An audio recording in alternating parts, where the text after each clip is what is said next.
everyone, and welcome to today's episode. We're going to be talking about Alaskan Police Protector by Megan Short.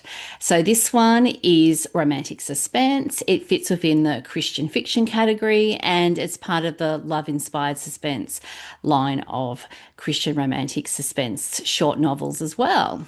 So, why did I want to read this one? Well, I'd heard great things about this book, and Megan is an Aussie author who lives not in my part of the world. And I enjoy reading books set in Alaska, and I thought I definitely want to read this one. And the Alaskan setting is just gorgeous. And so with this book, I actually purchased the ebook from Mills and Boon Australia, and they have a new app that you can read in that is similar to the Kindle app. I really like it because I can take notes and highlight things and all those fun things. So that's how I read the story. It has been in Big W here in Australia in a two-book collection, but unfortunately my local store didn't have that in stock, so I went for the ebook. So anyway, let's talk about the book. Alaskan Police Protector by Megan Short is set in Alaska. So we're in a small town called Cordova, and we're close to Prince William Sound and not that far from Anchorage. So we're on the southern section of Alaska. And this one I would say is 60-40 suspense more so than romance. It could be a little bit more suspensey than that. There's definitely a complete romance story arc as well as a suspense arc, but I would say it tends to lean more towards the suspense than the romance, and I really enjoyed it. So we have a lot of romance and suspense tropes in the book.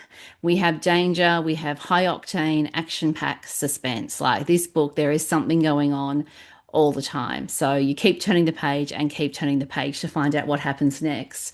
We also have our leading lady who is a single parent. She is now the guardian of her orphan niece, and I'll get into that in a bit more detail. Adorable 6-year-old. We also have our hero who's a police officer in law enforcement. We have forced proximity in this novel because our leading lady is in danger and our police protector needs to protect her, as per the title. It's also a short time frame romance, which is one of the reasons I suspect the suspense elements are a more prominent part of the story, because it's very hard for a romance to be done in a short time frame and not come across as insta love, because this isn't insta love even though it's a short time frame. I'll get into that in a moment as well. So it's got a friends to more romance trope is what I would call it, and the Alaskan setting is just gorgeous, and you've got the wild weather, you've got blizzards, you've got everything that Alaska will throw at you, which makes it such a great place to read romantic suspense. So let's start talking about the book. And the first line is this one. The distinctive sound of a car leaving the road and hurtling through the railing toward the waters of Eyak Lake echoed through Officer Samuel Miller's cabin. So as you can see, that is a big wow of a first line, and we are starting right in the middle of the action of the story. So let's talk about Samuel. So I think he would be, my guess is late 20s. He's former military, so he served in Afghanistan, and he worked in the police department in Kentucky where he grew up, and then he's transferred to Alaska. And one of the reasons he moved to Alaska is a whole lot of stuff happened back home and he lost a few loved ones, and he has some misplaced guilt about how some of the things played out in that situation. So he's kind of running away, not quite running away, but he definitely was incentivized to move away and to get some space because he has some issues from the past to work through. And he's estranged from his dad because of stuff that's happened, and his family's complicated. So there's a lot going on with him, and he's really struggling with trust issues and also grief and loss from the loved ones that he has lost in recent years. And then that brings us to Rachel. So she's our leading lady, who's our single mum in the story with her, or single aunt, I should say. So she's in her late 20s, similar age is my guess to Samuel. She's a bookkeeper who is from somewhere in the Midwest, maybe Missouri, somewhere around abouts, not far from Kentucky. And she's working remotely in Alaska and caring for her niece. And so she's always loved her niece, and 6 months ago, her sister and brother-in-law died in a car crash accident. Their car went off the road into a lake near where they live. So basically, that just threw Rachel in deep end, and she's pretty much dropped everything in her life and rushed off to Alaska. And she's trying to raise her niece and bring some normalcy back to her life and get her routines going with school and bedtime and everything else. So Rachel's got a lot on her plate at the moment. And so she's living in her sister and brother in law's house near the woods. And both Rachel and Katie, her niece, are really struggling with grief and loss and trying to process what happened to her sister because they don't have any other family. So it's just the two of them. And Rachel really feels the responsibility of looking after Katie and being the only family that she has. So that brings us to our meet cute, which happens in chapter one. And you've probably guessed that it's Rachel's in the car, as is Katie that we heard about in the first line. And so this scene is terrifying, it's scary, it's unpredictable, and it's a life-threatening situation that the characters have to get themselves out of. It's pretty full on. It's quite a dynamic meet cute, which I really enjoyed.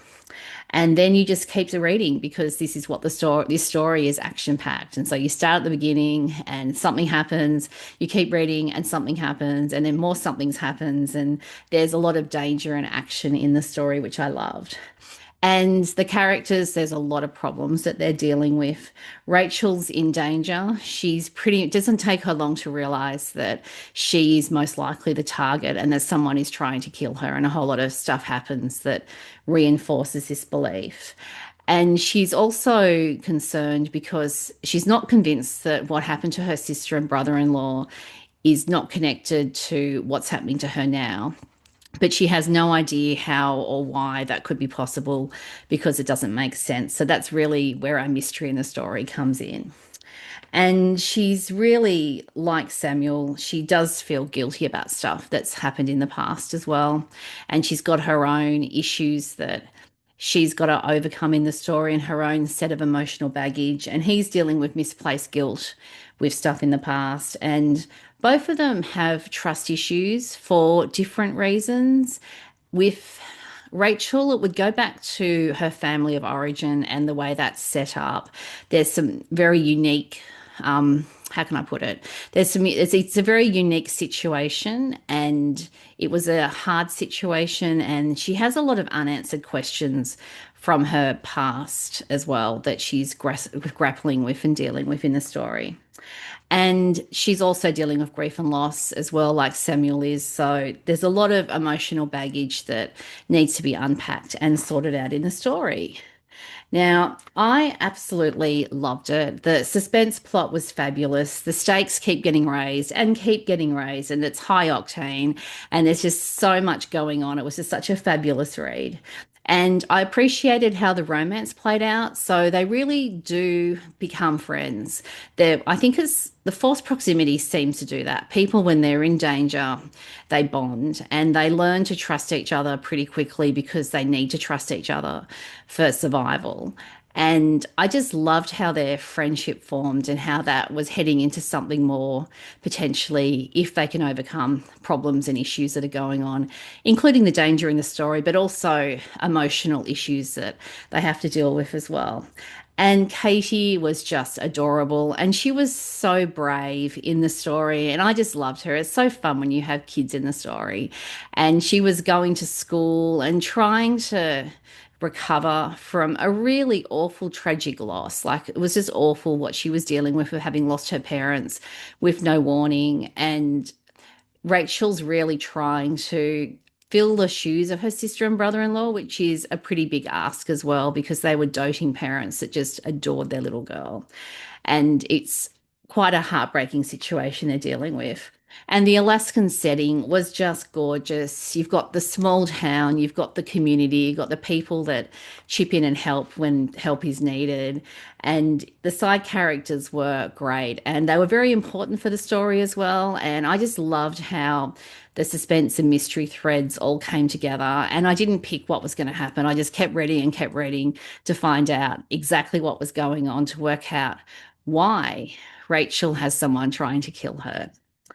And it was this one I would describe as having almost strong faith elements, but probably I'd go for relevant faith elements because of the way they are so organic to the story. And when the characters are in trouble, that's when they're really grappling with their faith. And both of the characters have a spiritual arc in the story. They're both wrestling with different faith issues for different reasons. And we've got issues relating to trust and redemption and forgiveness that are addressed in the story. And I just love the faith elements. I thought that was really well done. And I very much appreciated seeing Samuel and Rachel's faith journeys in the story. So, my favorite book quote is this one. Shouldn't she have faith that the Lord had a plan? And I think that's a universal question that we will all ask at different times in our lives in terms of having faith and a belief that things will work out for good according to his purposes. And as I said, this is Rachel, and she's really thinking about faith and dealing with loss and all that kind of thing. And all of that's brought out in the story as well. And in terms of the impact on me, it was an emotional read. There was some really poignant moments. There was some big stuff happening on the page, and there was a lot of emotion that was layered into that as well. And I just loved how that was written. It was a beautifully done story with the way those emotional layers were added in as well. And I would give this one a trigger warning. I don't often give books trigger warnings, but this one I will. If you're dealing with grief and loss, and if that's a very raw thing that you're dealing with, there could be a section in the story that might be a bit too much to read. So if that's something that could be a trigger for you, and if grief and loss is a sensitive issue for you, then this might be a book to put aside to read down the track when that's not something that is going to be an issue for you. And all of that was handled very well. It was beautifully written, but if you're dealing with stuff, sometimes it can be a bit too much, and potentially that could be a bit too much. And it's very hard to talk about without actually saying what happened. So yeah, yeah, but I would definitely do the trigger warning for that reason. Now, in summary, I would recommend Alaskan Police Protector to readers who like action packed suspense, danger where the stakes keep getting raised and the stakes keep getting raised, and the action just keeps going, and you're just turning the page to find out what happens. If you like a complex mystery, particularly for a short novel, and this is a debut novel, that's an excellent debut novel as well. But the mystery and the suspense elements in the story, plus the faith threads and the romance, they're all beautifully entwined, and I just love that. And if you liked your police protector heroes, then you'll love this one. If you like the single parent guardian stories with the adorable 6-year-old, then you'll like this one as well. If you like romance that happens within a short time frame but really it tracks on a friends to more vibe rather than an insta love vibe, then you'll like this one. If you like characters that have depth, that are well developed, they have a complex back history and a lot of emotional big issues that they're dealing with and confronted within the story, then you'll like this one. And it has relevant faith elements that I thought were beautifully done. And I just loved journeying with the characters as they were wrestling with some pretty major issues in the story while they were trying to survive all the danger and mayhem and everything else that was going on. It was just a fabulous read. Thanks for joining me today. Does Alaskan Police Protector sound like a book that you'd like to read? Have you read it? What did you think?